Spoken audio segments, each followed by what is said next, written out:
초라한 것 같습니다. 다시 한번 우리 하나님께 영광 돌리십시오.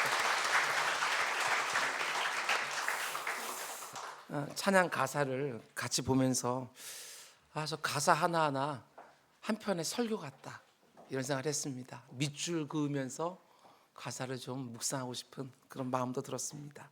하나님께서 우리의 찬양을 받아주신 줄 믿습니다. 아멘. 요즘 느끼는 것이지만 예배 요원들이 점점 더 풍성해지는 것 같아요. 9시 예배도 그러고 11시 예배도 그러고 우리 공간의 한 80% 이상은 지금 예배원들이 지금 차고 있는 것 같습니다. 얼마나 감사한지 모르겠습니다. 아직까지 내 옆에 있어야 될 분들이 안 보인다고 한다면 그분들을 위해서 계속 기도하면서 함께 예배하는 날이 속히 오게 달라고 우리 함께 한 마음이 될 수 있기를 원합니다. 아멘. 먼저 말씀을 전하기 전에 광고부터 드리도록 하겠습니다.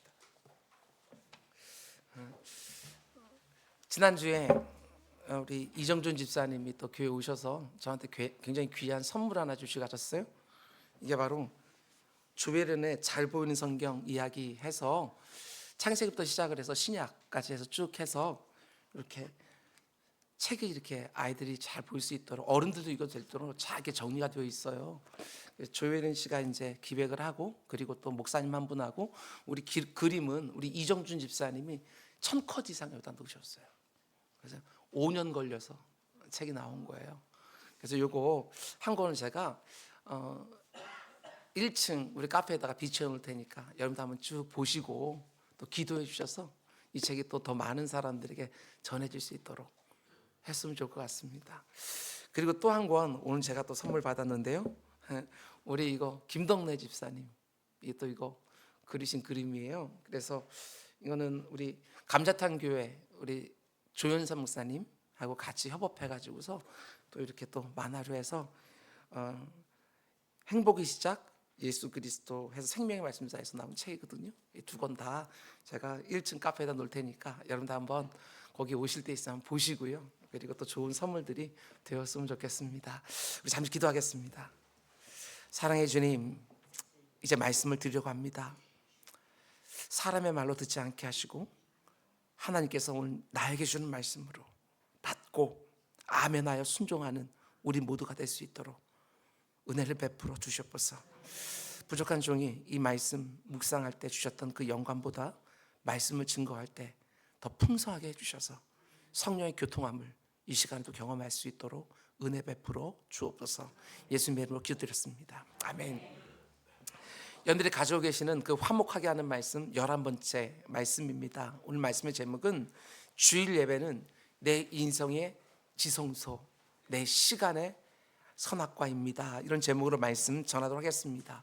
주일에 드리고 있는 이 예배는 내 인생의 지성소가 되고 내 시간의 선악과입니다. 이런 제목으로 말씀 전하도록 하겠습니다.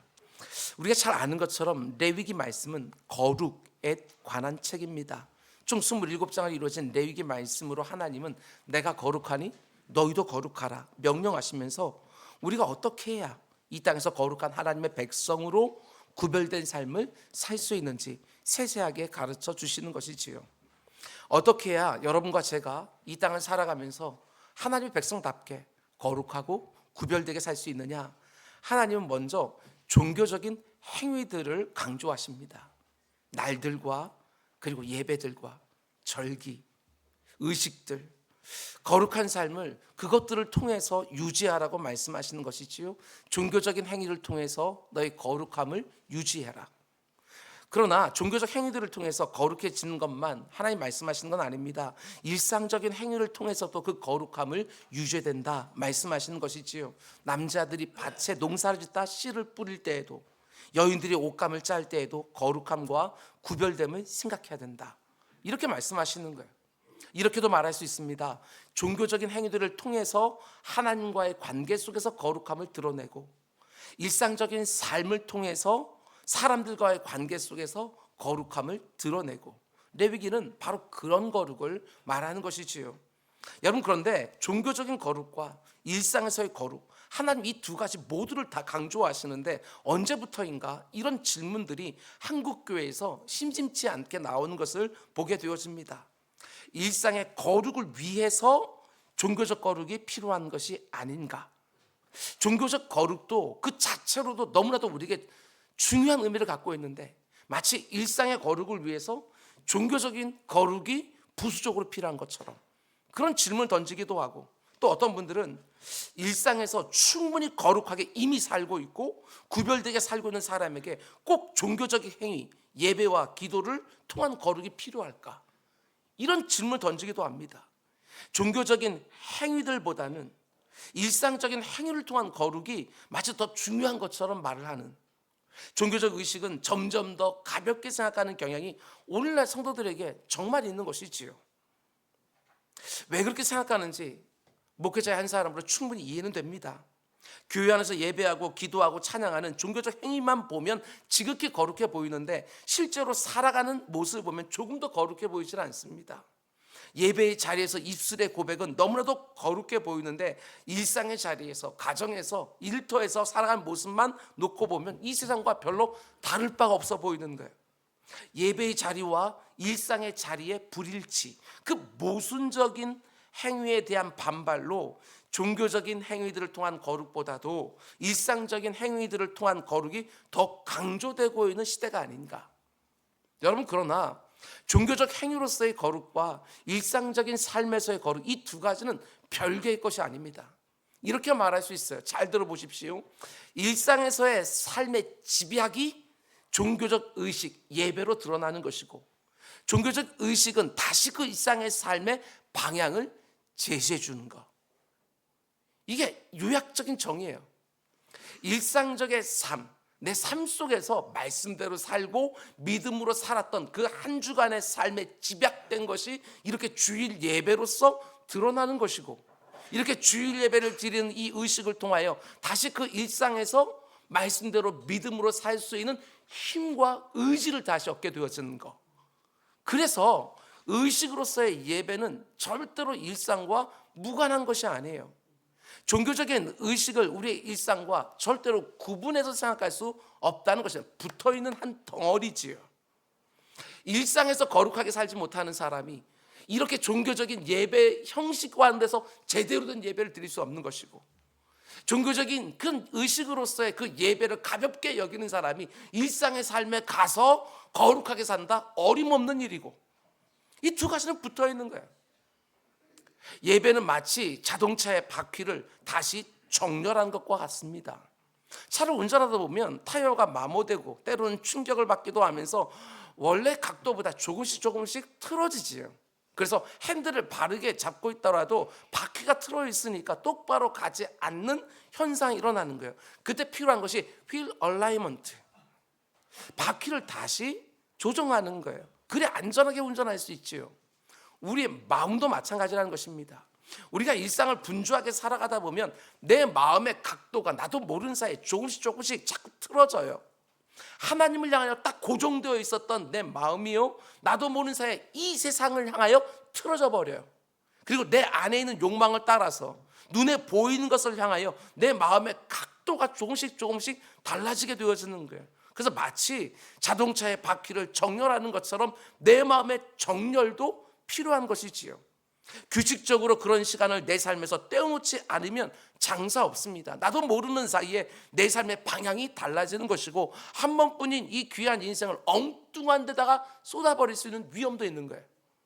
그래서 하나님은 자기 백성들에게 정기적으로 하나님 앞에 나오라고 말씀하셨습니다. 구약의 중요한 절기들, 그리고 안식일, 그런 것들이 바로 하나님이 우리에게 요구하시는 거룩을 위한 중요한 장치들인 거예요. 하나님 앞에 내 시간을 드리면서 그 시간의 주인 앞에서 내 삶을 수정하는 것, 그것이 바로 절기와 안식일에 드린 제사와 예배라는 것입니다. 그 중에서도 가장 중요한 것은 안식일이었습니다. 안식일, 한 주간을 시작하는 첫째 날, 오늘의 신약 성도들에게는 우리 주님 부활하신 그날, 그 주일을 그 첫째 날로 삼고 그 날을 온전히 하나님 앞에 내 시간과 장소를 구별하여 드리는 것, 하나님이 너무나도 중요하게 보시는 거예요. 오늘 본문은 하나님의 백성들이 지켜야 될 절기들 가운데 특별히 안식일에 대해서 말씀하고 있는데, 이 말씀을 통하여 안식일, 주일에 대한 분명한 이해와 그리고 안식의 본질을 우리 삶 속에서 누리며 사는 복이 예배하는 여러분 모두에게 주어지기를 주님의 이름으로 축원을 드립니다. 오늘 설교는 두 가지 초점으로 말씀드리려고 합니다. 하나는 왜라는 것과 또 하나는 어떻게라는 것입니다. 왜 안식일을 성수해야 되느냐, 또 어떻게 안식일을 지켜야 되느냐. 코로나 이전에 비해서요, 우리 교회 그 주일 9시 예배와 11시 예배 이렇게 다 합쳐보면 한 20명 정도가 줄었습니다. 근데 또 보게 되어지면 코로나19 이후에 이렇게 교회를 아예 안 나오신 분들은 없어요. 근데 문제는 우리가 주일에 대한 생각들이 많이 달라졌다. 그것은 틀림없는 사실 같습니다. 왜 우리가 안식일을 잘 성수해야 되느냐? 첫 번째로 하나님이 왜 안식일을 주셨는가? 이걸 생각하면 알게 되어져요. 하나님은 안식일을 성수하라고 말씀하시면서 이렇게 말씀하시지요. 3절을 보면 엿새 동안은 일할 것이요 일곱째 날은 쉼, 안식일이니 쉴 안식일이니 성회의 날이라. 너는 아무 일도 하지 마라. 이는 너희가 거주하는 각처에서 지킬 여호와의 안식일이니라. 이 말씀만 놓고 보면 우리가 안식일을 지키는 이유를 뭐라고 말하지요? 일곱째 날은 쉴 안식일이니, 안식일은 쉼을 위한 것이다, 이렇게 말씀하셔요. 내 백성들은 그 이 7일 동안의 하루를 구별하여 반드시 쉬어야 된다. 안식일을 표현하는 대표적인 단어는 쉼입니다. 쉼. 안식일의 첫 번째 목적은 쉼이에요. 그럼 왜 쉬어야 되느냐? 그 이유에 대해서 출애굽기 20장에 나오는 10계명은 이렇게 말합니다. 이는 엿새 동안에 나 여호와가 하늘과 땅과 바다와 그 가운데 모든 것을 만들고 일곱째 날에 쉬었습니다. 그러므로 나 여호와가 안식일을 복되게 하여 그 날을 거룩하게 하였느니라. 왜 우리가 안식일 날 쉬어야 됩니까? 그것은 하나님이 엿새 동안 창조의 모든 사역을 마치시고 일곱째 날에 쉬셨기 때문이다. 이렇게 성경은 말하고 있는 거예요. 여러분, 그러면 하나님이 왜 일곱째 날에 쉬셨을까? 너무 당연하지요. 엿새 동안 너무나 열심히 일해서 지치고 힘들어서 하나님 쉬셨겠습니까? 우리는 쉼이라는 개념을 그렇게만 생각을 해요. 그러나 하나님은 피곤해서 쉬셔야 되는 분이 절대로 아닙니다. 그분은 전능하신 분이셔요. 이사야서 40장을 보면 하나님께서 이렇게 말씀하시지요. 영원하신 하나님 여호와 땅끝까지 창조하신 이는 피곤하지 않으시며 곤비하지 않으신다. 지치거나 피곤을 느끼지 않으시는 전능하신 하나님. 하나님이 창조를 마치시고 일곱째 날에 쉬셨다는 것은 피곤하셨기 때문에 쉬었다는 말이 절대로 아니라는 것입니다. 그러면 왜 하나님은 쉬셨을까? 여러분 잘 들으시기 바랍니다. 하나님이 원래 작정하신 모든 것들을 엿새 동안에 완성하셨기 때문에 그렇습니다. 모든 창조의 사역이 완성되었다라는 것을 쉼이라는 단어로 표현하는 거예요. 다 완성되었다. 더 이상 손댈 것이 없다. 그래서 하나님이 쉬시는 거예요. 더 창조될 것이 남아 있었다고 한다면 하나님 쉬지 않으셨을 거예요. 그 창조를 마치셨을 것입니다. 그러나 조금도 부족한 것이 없이 다 완성되셨기 때문에 쉬신 것이지요. 이해가 되시지요? 근데 여러분, 이런 부분도 한번 생각해 보셔야 돼요. 하나님의 창조 가운데 속에 마지막으로 창조된 것이 무엇입니까? 제가 질문하니까 뭔가 함정이 있을 것 같아가지고 대답을 안 하시는 것 같은데, 여러분 마지막에 창조된 게 무엇입니까? 사람 맞습니까? 우리가 첫째 날에 못 만들고 둘째 날에 못 만들고 셋째 날 그러다가 맨 마지막 여섯째 날에 못 만들고 이렇게 되어지니까 우리가 사람을 생각하기 쉬운데, 사실은요 안식일이죠. 안식일을 가장 마지막에 창조하시고 제정하신 거예요. 그런 면에서 우리는 얼마든지 이렇게 말할 수 있어요. 그 창조의 정점, 그 창조의 하이라이트는 안식일이다, 이렇게 말할 수 있어요. 많은 그리스도인들이 창조의 하이라이트를 인간이라고 생각을 합니다. 하나님의 형상을 따라 지음받은 유일한 피조물, 그래서 인간을 창조의 정점이라고 생각을 하는 것이지요. 물론 온갖 피조물들 가운데 인간만큼 지혜롭고 아름답고 탁월한 존재는 없어요. 그래서 인간들이 스스로를 가리켜 창조의 꽃이라고 말하고 창조의 면류관이라고 말을 해요. 그러나 창조의 정점은 인간이 아닙니다. 안식일이 창조의 정점이에요. 인간으로 하나님의 창조가 완성되는 것이 아니라 안식일을 제정하심으로 그 창조가 완성이 되어지는 거예요. 어떤 신학자는 안식일을 놓고 이렇게 비유했습니다. 여러분 뮤지컬이나 오페라를 보면 맨 마지막에 커튼콜이라는 걸 하지 않습니까? 관객들의 박수가 막 쏟아지는 가운데 모든 출연진들이 다 나와서 한 목소리로 그 영광을 누구에게 돌립니까? 그 작품을 만든 사람에게 다 돌리는 거예요. 근데 그 장면을 놓고 이 신학자는 안식일을 떠올렸어요. 저는 굉장히 탁월한 비유라고 생각을 했습니다. 모든 피조물들이 자신을 지으신 하나님께 나와서 모든 영광과 찬양을 돌리는 날, 그날이 안식일이라는 거예요. 전 그 장면을 생각해 보면서 마음에 벅차는 게 있어요. 하나님께서 모든 창조를 다 맞춰놓고 그 모든 피조물들이 하나님이 정하신 그 안식일에 그 앞에 서서 하나님께 영광과 찬송을 다 돌리는 그 장면, 그게 바로 안식일인 거예요. 그래서 이 안식일을 가리켜서 창조의 하이라이트, 창조의 정점, 창조에 대한 기사들을 쫙 그림으로 그리게 되어지면 맨 마지막에 그 안식일에 모든 피조물들이 그 하나님을 예배하며 그분께 경배와 찬양을 돌리는 그 장면, 과연 창조의 하이라이트다, 이렇게 말할 수 있는 것이지요. 여러분, 우리 인간이 하나님의 형상을 지닌 너무나 영광스러운 존재라는 것은 틀림없는 사실입니다. 그러나 절대로 잊지 말아야 되는 것은 우리 인간 역시도 하나님의 수많은 피조물들 가운데 하나라는 것, 그걸 잊으면 안 되는 거예요. 인간이 우주 만물의 중심은 절대로 아닙니다. 다른 모든 피조물들이 인간을 위해서 지어졌다? 그렇지 않습니다. 그건 우리 인간의 착각이에요. 모든 피조물들은 하나님의 영광을 드러내기 위해서 지음받은 거예요. 우리 인간은 포함하여 모든 피조물들이 그 존재 자체로 하나님의 창조를 반영하는 것이고 그분의 성품을 드러내는 것이고 하나님의 영광을 드러내는 역할을 지금 하고 있는 거예요. 인간이 그 어떤 피조물보다 하나님께 소중한 것은 틀림없지만, 자신의 아들까지 이 인생들을 위하여 내어주는 틀림없지만, 그래도 피조물 가운데 하나지요. 오늘날 전 세계에서 일어나고 있는 모든 환경의 파괴와 오염도 인간의 이런 착각에서 출발하는 것 같습니다. 환경의 파괴와 오염의 가장 중요한 원인은 틀림없어요. 과도한 인간 중심적인 세계관, 과도한 인본주의, 인간을 중심에 딱 놓고 생각을 하게 되어지는 거예요. 이 땅의 모든 것들이 인간을 위해서 있다고 생각하니까 환경에다 못할 짓이 없는 거예요. 과도하게 개발하고 마음껏 자신들의 편리를 위해서 사용하는 거예요. 과도한 인간 중심적인 세계관에서 하나님이 창조하신 이 아름다운 환경이 계속해서 망가지고 있는 거예요. 뿐만 아니라 지금 제가 환경이라는 단어를 쓰고 있는데, 이 단어가 얼마나 과도한 인간 중심적 세계관 속에서 나온 단어인지 모릅니다. 어쩌면 대표적인 단어일 거예요. 환경이라는 단어 자체의 사전적인 의미는 나를 둘러싼 주위의 상태, 이런 뜻인데, 환경이 좋아, 나빠 이렇게 말할 때 그 중심에 누구를 놓고 말하는 거예요? 나를 놓고 있는 거야. 나를 중심에 놓고 나를 둘러싼 주변의 상태를 다 환경, 우리는 이렇게 부르고 있는 거예요. 인생들에게 살아가는 환경들이 더 좋아졌을 때, 여러분, 동물들이 더 좋아졌다? 누가 그렇게 말할 수 있겠어요? 이 환경이라는 단어 자체가 지극히 인본주의적인 단어지요.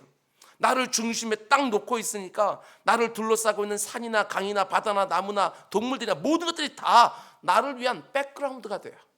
인간을 위한 백그라운드. 그게 바로 인간 중심적인 세계관이지요.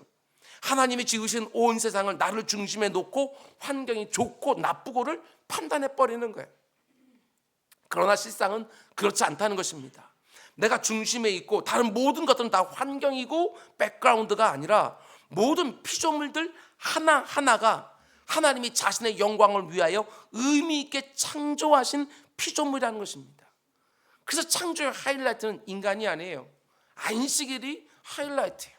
안식일에 모든 피조물들이 창조주 하나님을 향하여 모든 영광을 돌리는 장면, 그게 바로 창조의 하이라이트가 돼요.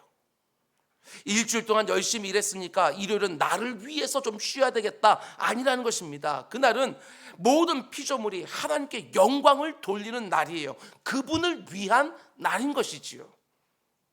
그래서 안식일 명령을 보면 인간에게만 주어진 게 절대로 아닙니다. 모든 피조물 전체에게 안식을 명하시는 거예요.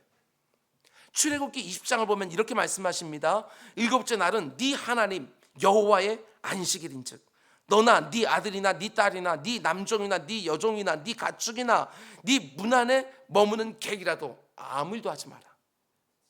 안식일 명령에는 나와 내 가족만 포함되는 게 아니에요. 종들도 포함되고 심지어 가축들도 포함돼요. 다른 본문을 보게 되었으면 농사를 짓는 밭이나 아니면 포도원에도 7년에 1년을 안식하게 하라, 이렇게 명령하시는 거예요. 그러니까 한마디로 피조물 전체에게 안식일을 명령하신 것이지요.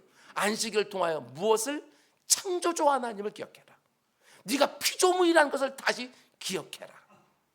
저는 이게 굉장히 중요하다고 생각을 했어요. 내가 피조물이라는 사실을 기억해야 내 인생이 내 것이 아니라는 거, 이게 분명해지는 거예요. 내가 내 인생의 주인이 아니다. 주인은 다른 데 있다. 하나님이 나를 지으셨기에 그분의 소유다 나는. 이게 되어지는 거예요. 내 인생을 내 맘대로 살아선 안 된다고 하는 것을 이렇게 안식일 날 예배를 드리면서 우리는 새롭게 하는 거예요. 내가 내 인생의 주인이 아니다. 나를 창조하신 하나님이 따로 계시다. 내 인생의 주인은 바로 그분이 되신다. 그 신앙 고백으로 여러분과 저는 이 날에 그분을 예배하는 거예요.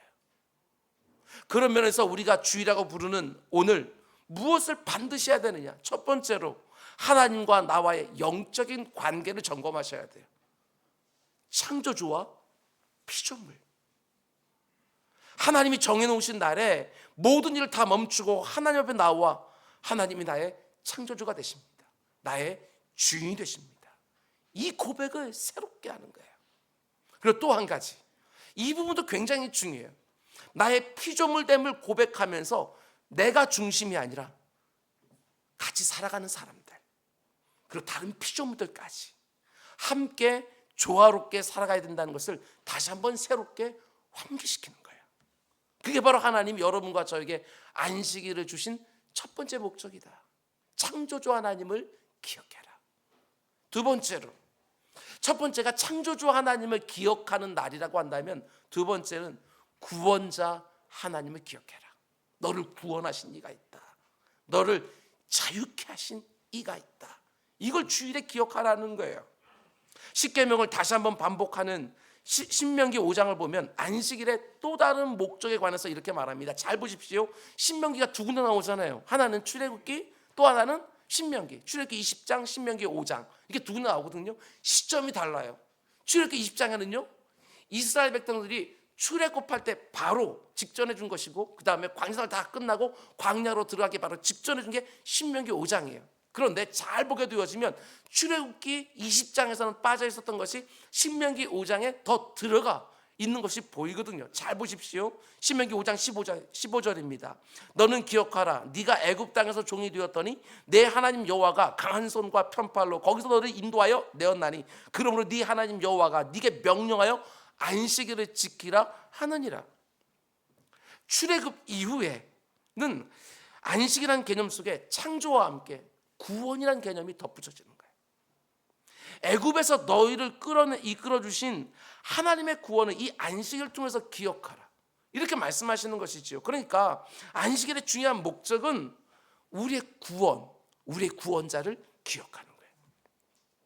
이스라엘 백성들이 애굽의 노예로 있었을 때에는 안식일이 없었습니다. 분명히 창세기에서 안식일이 딱 명령이 되어졌지만, 그러나 애굽에서 바로 왕의 노예로 있던 430년 동안 이들에게는 안식이 없었어요. 왜? 당연하지요. 노예였으니까. 근데 이제는 안식일이 얼마든지 가능해졌죠. 자유자가 되었으니까. 출애굽이라는 구원 때문에 이들에게는 안식일이 가능해진 거예요. 그 당시 노예는 일하는 짐승에 불과했습니다. 그래서 할 일이 없는 노예는요, 존재의 가치가 없어요. 일할 거리가 없는 노예를 먹여주고 입혀주고 재워주는 주인은 없기 때문에 그렇습니다. 쓸모가 없는 노예는 정리해버리는 거예요. 그래서 그들은 생존을 위해서라도, 살아남기 위해서라도 늘 일을 해야만 했어요.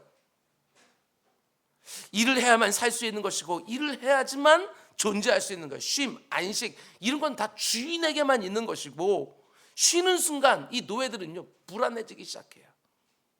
우리가 참 비슷하지 않습니까? 쉬는 순간 불안해져요. 그런데 그 이스라엘 백성들이 애굽에서 노예로 있다가 하나님의 은혜로 구원을 받은 이후에는 자유인이 되는 것이죠. 그런데 내가 자유인이 되었다는 것을 가장 분명하게 확인할 수 있는 게 무엇이에요? 그게 안식일인 거예요. 쉼을 통해서 비로소 내가 노예가 아니라는 것을 가장 확실하게 느끼고 경험할 수 있었던 것이지요. 그래서 너희는 안식일을 맞을 때마다 애굽에서부터 너희를 구원해 주신 하나님을 기억해라. 전에 너희가 노예로 있을 때는 안식할 수 없었지만 이제는 하나님의 구원으로 말미암아 이제는 안식할 수 있지 않느냐. 그날에는 오직 구원자 하나님을 기억하라. 이렇게 명령하시는 거예요. 그런 면에서 이스라엘 백성들에게 안식일은 단지 일을 멈추고 쉬는 날이 아닙니다. 안식일을 맞을 때마다 하나님의 구원을 기억하고 그 하나님을 예배하면서 내가 더 이상 노예가 아니다, 자유인이 되었다 하는 것을 확인하게 되어지는 거예요. 여러분, 안식일은요, 우리 삶을 규제하고 불편하게 만드는 날이 절대로 아닙니다. 일주일에 하루를 따로 떼어놓고 하나님을 예배하는 날로 구별하라고 명령하시는 것은 하나님의 내 일상을 규제하고 나를 불편하게 하기 위해서가 절대로 아니라는 것이지요. 내가 피조물로 창조주 하나님 앞에 서 있다고 하는 것 뿐만 아니라 죄와 사망 가운데 속에서 내가 예수 그리스도의 그 값비싼 보혈로 구원받아 전에는 그 죄와 사망에서 질질 끌려다니는 그 죄의 노예였는데 이제는 내가 자원하여 자발적으로 하나님께 경배할 수 있는 내가 자유인이 되었다고 하는 것, 그걸 기억하는 날, 그게 바로 주일이라는 거예요. 하나님이 우리를 위해서 이루신 창조와 구원을 기뻐하고 즐거워하면서 피조물의 자리를 다시 한번 확인하고 내가 일주일을 살면서 또 내가 내 인생의 주인인 것처럼 이렇게 높아진 건 아니었는지, 그게 아니라 이 예배를 통해서 다시 한번 나를 피조물의 자리다 놓고, 그리고 내가 바로 구원받았기 때문에 이렇게 죄와 사망 가운데 끌려다니는 것들이 아니라 영원한 생명까지 약속된 그분의 자녀로 살고 있다고 하는 이 놀라운 것들을 예배로서 감사와 찬양과 경배로서 드러내는 거예요. 안식일이 없는 그리스도인, 주일이 없는 성도, 아니요, 절대로 불가능한 거예요. 그럼 이제 또 한 가지, 이번엔 어떻게에 관한 내용입니다. 우리가 어떻게 안식일을 지켜야 되느냐, 세 가지만 말씀드리려고 합니다. 첫 번째로, 전제가 있습니다. 안식일을 누리기 위해서는 엿새 동안 즐겁게 그리고 힘을 다해서 일을 하는 것, 이게 반드시 선행이 되어야 됩니다. 즐겁게 그리고 힘을 다해서 하나님이 나를 보내신 자리에서 나에게 맡기신 일을 감당하는 것, 그러고 나서 안식일을 누리는 거예요. 오늘 보면 3절 말씀 잘 보십시오. 기가 막혀요. 엿새 동안은 일할 것이요. 안식일 규정을 말하면서 이게 가장 먼저 나와요. 엿새 동안은 일할 것이요. 안식일의 전제처럼 가장 앞에 나오고 그 다음에 그리고 일곱째 날은 쉴 안식일인 성회의 날이라.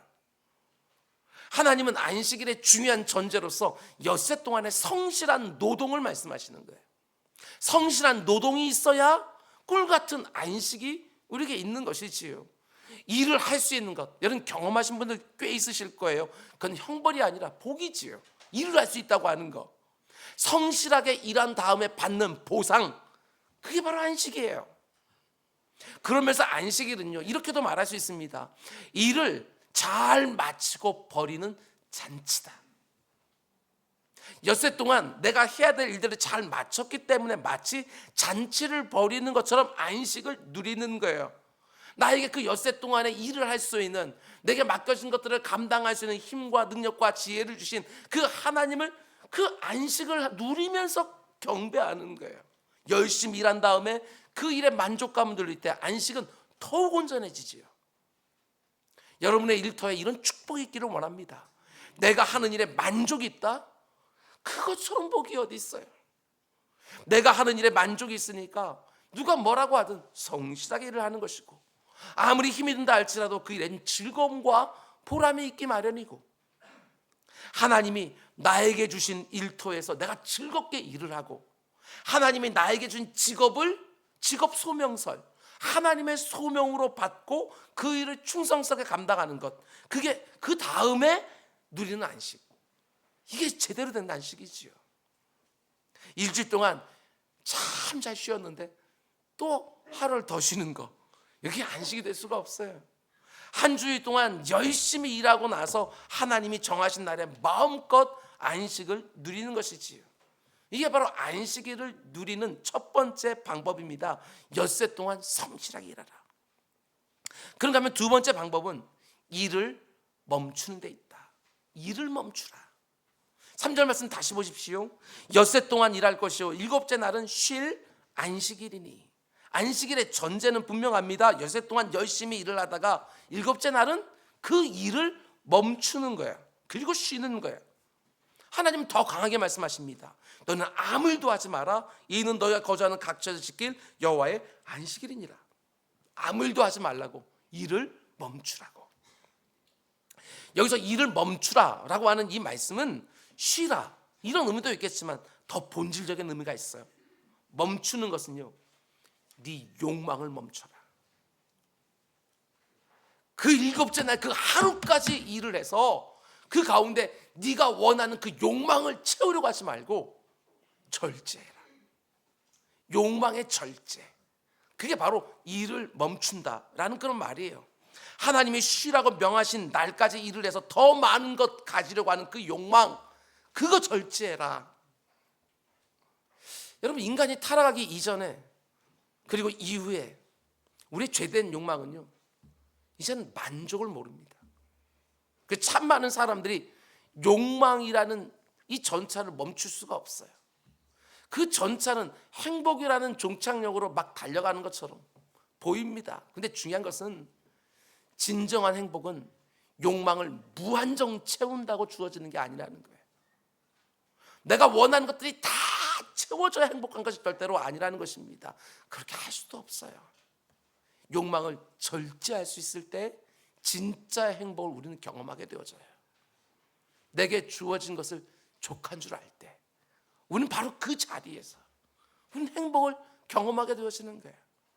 그런 면에서 내가 내 자신에게 줄 수 있는 가장 좋은 선물 가운데 하나가 절제가 아닐까. 내가 내 자신에게 줄 수 있는 가장 좋은 선물은 욕망을 무한정 나에게 충족시켜주는 것이 아니라 절제할 수 있는 능력. 정말 그렇습니다. 여러분과 저는 내가 원하는 모든 것을 다 가져야 행복해지는 것이 아니라 내 욕망을 통제할 수 있을 때 진짜 행복해져요. 그 사실을 누구보다도 잘 아시는 그 하나님께서 여러분과 저에게 명령하시는 거예요. 일주일에 그 하루는 일을 멈추고 쉬어라. 그러니까 안식일의 명령은 절제하고 멈추라는 명령이지요. 절제하고 멈춰라. 근데 사실 여러분과 제가 어떻습니까? 저도 여기에 대해서는 할 말이 그렇게 많지는 않은데 여간에서는 내 인생의 가속 페달에서요 도무지 발을 못 떼는 거예요. 가속 페달에서 발을 떼는 순간 마치 내 인생에 큰 문제가 생긴 것처럼 믿음이 없는 것이지요. 가속 페달을 계속 밟고 있는 거예요.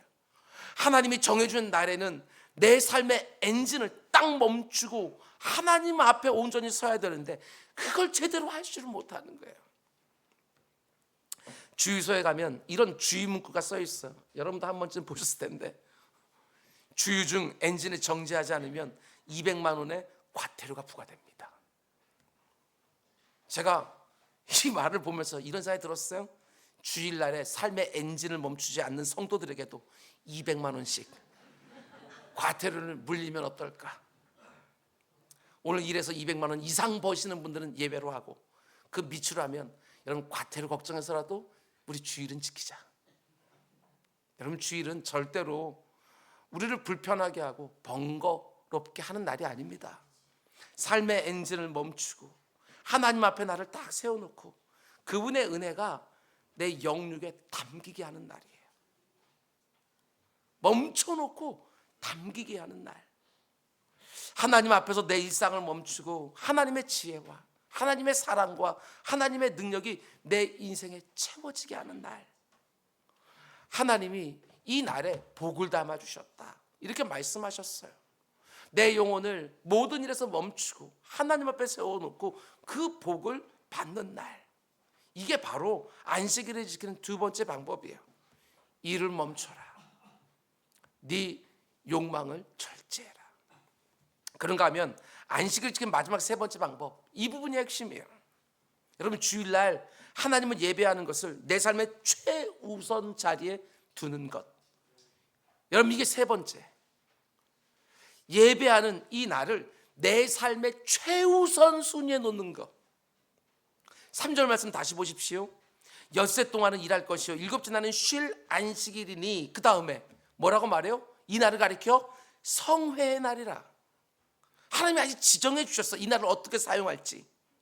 성회, 거룩할 성모일회, 거룩한 회집을 위한 날이라고 말씀하시는 거예요. 그 용도에 맞게 이 날을 사용해라.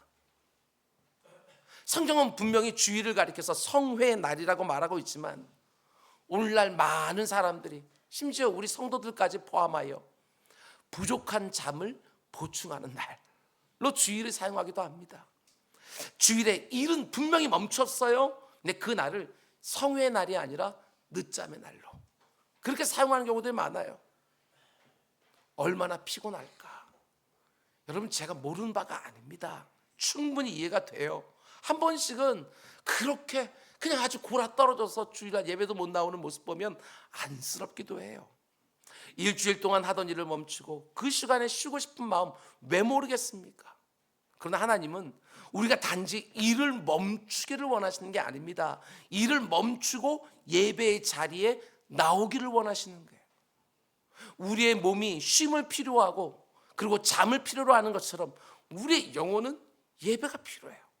예배를 통하여 내 영혼이 생명의 근원이 되시는 하나님과 연결되는 시간, 여러분 반드시 필요한 거예요. 내 시간 속에서 가장 중요한 시간이 바로 주일에 예배드린 시간이 되게 하라, 이렇게 말씀하시는 것이지요. 그래서 우리는 이렇게 말할 수 있습니다. 여러분, 주일 예배는 시간 속에 있는 지성소다. 내 인생의 지성소로 우리는 규칙적으로 그날을 빼놓은 거야. 지성소. 여러분, 지성소가 무엇입니까? Most holy place, 가장 거룩한 자리. 왜 그 자리를 가장 거룩한 자리라고 그래서 성경에 말하고 있습니까? 하나님이 그 자리에 임재하셔서 우리 같은 죄인들을 만나주시는 장소이기 때문에 그 자리를 지극할 즉 거룩할 성, 그리고 장소 소자를 써서 지성소 이렇게 말하는 것이고, 그 자리가 가장 화려한 자리고 그 자리가 명당이라서가 아니라 하나님이 그 자리에 임재해 주시고 그 자리에서 우리가 만나는 곳이 되니까 그곳이 가장 거룩한 자리, 지성소가 되어지는 거예요. 그런데 우리가 하나님 만나는 거룩한 장소는 어떤 공간에만 해당되는 것이 아니에요. 하나님은 지성소도 구별해 주셨지만 하나님은 우리가 자신을 만날 시간까지도 구별해 주신 거예요. 그렇죠. 그래서 우리가 성전을 가리켜서 우리가 지성소다, 이렇게 성막, 회막을 가리켜 지성소다, 장소의 지성소다 이렇게 말하게 되었으면 7일 가운데 속에 그 하루를 구별하여 예배드리는 그 날은 시간의 지성소다. 하나님을 만나는 날이니까. 나에게 허락되어 있는 모든 시간 중에서 가장 거룩한 시간, 그게 바로 안식일이라는 거예요. 그래서 주일이 내 시간 속에 있는 지성소가 되는 것이지요. 그 시간 속에 내가 하나님을 만나요. 가장 거룩하신 분을.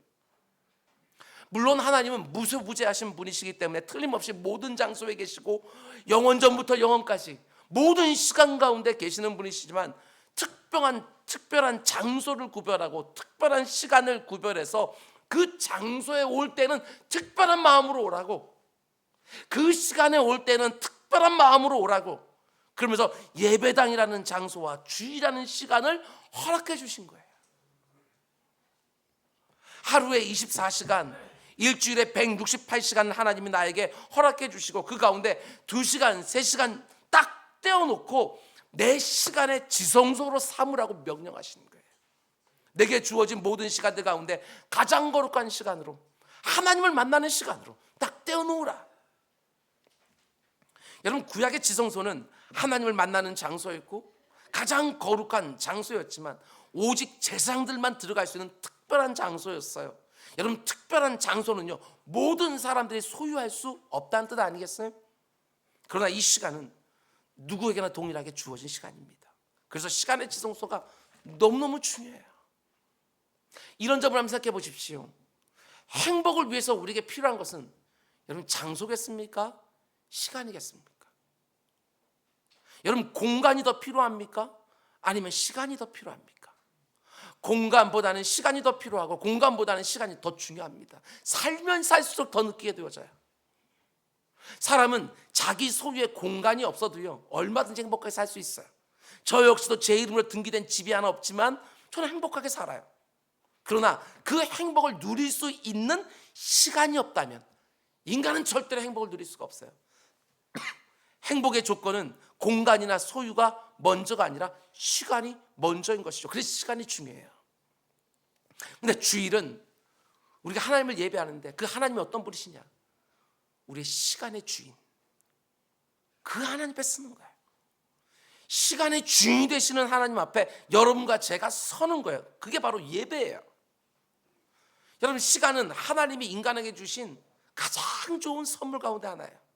시간이라는 선물이 없다면 다른 그 어떤 선물은 우리가 받을 수도 없고요, 우리가 누릴 수도 없어요. 하나님이 시간을 선물로 주셔야만 그 시간이라는 선물 위에서 내가 수고해서 얻은 공간, 그 공간 안에 내가 채워놓은 땅이나 집이나 가구나 가족이나 취미나 모든 것들을 비로소 소유할 수 있어요. 하나님이 나를 가리켜 이제 그만 거기까지 딱 말씀하시고 시간을 거두어가는 순간 그 공간 속에 꽉 채워놨던 모든 것들은 아무 의미도 없어요. 그래서 주일날 우리가 모든 일을 멈추고 그날을 성회의 날로 삼는 것은 그 시간의 주인이 되신 하나님 앞에서 우리가 서는 거예요. 내 인생의 시간이 하나님께 달려 있습니다. 이 고백이에요. 내게 주어진 시간이 누구에게 달려 있는지, 내 생명과 내 인생의 주인이 과연 누구인지 우리는 주일마다 그것을 새롭게 하는 거예요. 지금 이 시간 여러분과 저는요, 그 시간의 주인이 되신 하나님 앞에 서 있는 것입니다. 그래서 마음 중심을 담아서 예배해야 되는 것이지요. 그분이 내게 시간을 거두어 가시면 내 삶은 그 공간에서 딱 멈추니까. 여러분, 내게 주어진 모든 시간의 주인이 되시는 하나님 앞에 서야 되는 이 시간을 팔아서 여러분 다른 것을 사려고 하지 마시기 바랍니다. 하나님과 내 영혼이 만나는 일주일 168시간 가운데 속에 두세 시간을, 혹은 어떤 분들은 사역을 하게 되어지면 5시간, 6시간을, 아니 7시간, 8시간을 내 시간의 지성소로 딱 떼어놓고 그 시간에 하나님만을 위하는 거예요. 하나님을 만나는 거예요. 여러분 꼭 그렇게 하시기 바랍니다. 그런데 오늘날 너무나 많은 성도들이 그 두세 시간마저도 자기의 욕심과 자신의 성취를 위해서 사용하려고 합니다. 혹은 정말 생존을 위하여, 살아남기 위하여, 내 인생의 안전을 위하여 그 2시간도 사용하려고 할 때가 얼마나 많은지. 그 두세 시간을 내 욕심과 내 성취를 위해서 사용하면 내가 원하는 일을 더 빨리 이룰 수 있을 것 같고, 내가 원하는 자리에 더 빨리 갈 수 있는 것처럼 보이고, 그 두세 시간을 내 손으로 하는 일에 사용하게 되어지면 내 인생을 좀 더 안전하게, 좀 더 풍성하게 살 수 있는 것처럼 보이는 거예요. 여러분, 그런 의미에서 우리 예배드리는 이 시간은요, 이 두세 시간 시간은요, 여러분 나에게 유혹거리가 많습니다. 유혹이 되는 거예요. 유혹. 이 두세 시간을 내가 다르게 사용하게 되어지면 내가 더 많은 것을 얻을 수 있는 것 같고, 더 높은 자리에 올라갈 수 있을 것 같고, 더 안전해질 것 같은. 그래서 이 두세 시간을 정말 내 마음대로 사용하고 싶은 거예요. 그건 유혹이 맞아요. 근데 유혹이라는 개념에서 보게 되어지면 이 주일이라고 하는 이 예배하는 이 시간은요, 시간의 지성소, 하나님을 만나는 시간의 지성소일 뿐만 아니라 이건 시간의 선악과다, 이렇게 말할 수 있어요. 시간의 선악과, 그 두세 시간을 놓고, 그 두세 시간 예배드리는 그 시간을 놓고 바라보면서 보암직도 하고 먹음직도 하고 나를 지혜롭게 할 것 같고 나를 복되게 할 것 같은, 정말 탐스러운 거야. 그러나 하나님 말씀하시지요, 바라보지도 말고 만지지도 말고. 하나님이 최초의 인간인 아담과 하와에게 엄히 말씀하셨어요. 여호와 하나님이 그 사람에게 명하여 이르시되 동산 각종 나무의 열매는 네가 임의로 네 마음대로 먹되 선악을 알게 하는 나무의 열매는 먹지 마라. 네가 먹나는 반드시 죽으리라. 이 말을 오늘 설교의 그 맥락에 적용하면 이런 말 아니겠어요? 일주일에 네게 허락된 그 168시간 네 임의로 네 마음대로 사용하되 그 가운데 나에게 예배하라고 내가 명한 그 두세 시간은 절대로 건들지 마라. 바라보지도 말고 손댈 생각조차 하지 마라. 그것마저도 네 욕심과 네 욕구를 위해 사용하려고 하지 마라. 여러분, 에덴 동산에서 너무 안타깝게도 아담과 하와는요, 선악과에 손을 댔습니다.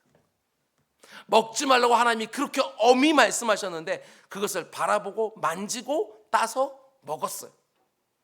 그 선악과를 따먹었다는 그 행위는요, 내가 이제부터 하나님 없이도 살 수 있다라는 선언이나 다름이 없어요. 그리고 인간의 모든 불행은 바로 거기서부터 시작된 것이지요. 오늘 우리에게 주어진 이 주일은 마치 시간의 선악과와 같다. 기억해 두십시오. 절대로 손대지 마라. 물론 우리가 이 땅을 살아가다 보면 그 시간을 구별할 수 없는 필치 못한 사정들이 틀림없이 있어요. 그러나 그 시간을 내 임의로 사용할 수 있다고 생각하는 것, 그건 정말 심각한 문제예요. 그 시간을 얼마든지 내가 손댈 수 있다고 생각하는 것, 거기서부터 우리의 믿음은요, 방향을 잃기 시작해요. 아니, 우리가 이 땅을 그리스도를 살아가면서 하나님께 예배하는 그 두세 시간마저 아끼고 산다면 그 시간을 통해서 과연 내가 얻으려고 하는 게 도대체 뭐냐고요. 내가 그리스도인이라고 말하면서도 예배하는 시간까지 아끼면서 내가 얻으려고 하는 것들이 하나님 보실 때는 얼마나 가치 있는 것일까. 하나님 보실 때 그런 인성을 보시면서 너 참 시간 잘 쓰는구나, 이렇게 말씀해 주시겠어요? 예배하는 시간도 없이 살겠다고 하는 것은 하나님 없이 살겠다고 하는 선호가 조금도 다르지 않아요.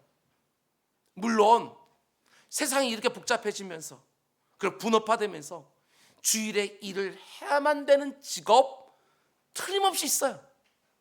주일날에 일을 해야만 되는, 여러분 서비스업들도 너무나도 많아졌고요. 그리고 관공서에서 일하시는 분들도 계셔요. 그 가운데서 나는 주일날 맨날 쉬어야 된다, 이렇게 고집할 수도 없고, 그래서 주일에 일을 해야만 되는 경우들이 틀림없이 있어요. 그러면 다른 시간이라도 구별해야죠. 주일날 그 예배하는 시간에 내가 일하고 있으니까 어쩔 수 없다고 생각하고 아예 그냥 예배 드리는 시간 자체가 없어도 되는 것처럼 생각하는 것들이 아니라 다른 시간을 어떻게든지 여러분 구별해야, 여러분 이 모든 것들, 이 예배 속에 담아놓은 하나님의 그 각양 좋은 것들을 내가 누릴 수 있는 거 아니겠어요? 하나님이 우리에게 성회의 날로 구별하라고 말씀하신 주일은요, 여러분 기억하시기 바랍니다. 시간의 선악과. 주일을 내 맘대로 사용하는 것은 마치 선악과를 따먹은 것처럼 하나님과 분리된 삶을 선택하는 것이고, 하나님이 아닌 다른 것을 우선하는 것이고, 결국은 하나님과 화목한 관계를 깨뜨리게 되어져요. 하나님과 불화한 상태로 인생을 쭉 살아가는 것은 내 영혼이 점점 죽게 만드는 지름길이 되는 거예요. 주일을 내 맘대로 사용하는 것, 여러분도 절대로 그러면 안 되고요, 여러분의 자녀들에게 가르쳐도 안 되고 요구해서도 안 돼요. 여러분, 주일을 성회의 날로 구별해서 하나님을 예배하고 하나님께만 집중하고 그분과 깊은 교제 시간을 갖는 것을 지금보다 더 귀하게 여기시기 바랍니다. 하나님이 우리에게 구별하라고 명령하신 이 주일이라는 시간을 내 인생의 최우선 순위로 따로 떼어서 놓고 사는 거예요. 우리는 예배하기 위해서 일주일을 열심히 하는 것이고, 그리고 일주일을 제대로 살기 위해서 예배하는 것이고, 이 둘은 언제나 함께 가는 것입니다. 주일에 드리는 이 예배가 내가 일주일을 살아가는 영적 에너지가 되는 줄 알고, 주일 예배를 내 시간의 지성소로 삼아서 그 시간에 거룩하신 하나님을 만나시는 것이고, 내 시간의 선악과인 줄 알고 절대로 손대지 않는 것이고, 실패하지 않는 성도의 삶은 실패하지 않는 예배에서 시작되는 것입니다. 매 주일 드려지는 이 예배를 통해서 우리 각 사람이 하나님을 만나고 삶을 교정하고 힘을 얻어서 하나님이 나를 보내신 자리에서 하나님이 내게 맡기신 일들을 더 힘있게 지혜롭게 감당하는 우리 모두가 될 수 있기를 주님의 이름으로 축원드립니다. 우리 기도하겠습니다. 사랑해 주님 감사합니다. 내 주 아버지 하나님, 하나님께서 시간을 구별해 주셨습니다. 이 시간에 나를 예배하라고, 이 날은 성회의 날이라고 하나님 아예 못을 박아주셨습니다. 내 주 아버지 하나님, 그 시간을 내 인생의 지성소로 삼을 수 있게 하시고 내 시간에 선악과로 삼고, 아버지 하나님 그 시간에 하나님께 집중하며 하나님의 창조와 하나님의 구원을 늘 새롭게 하며 내 인생을 바로잡아가는 우리 모두가 되게 하여 주시옵소서. 이 모든 말씀 예수님의 이름으로 기도드렸습니다. 아멘. 아멘. 우리는 말씀 생각하면서 우리 찬송가 413장 1절과 4절만 찬양합니다. 413장입니다.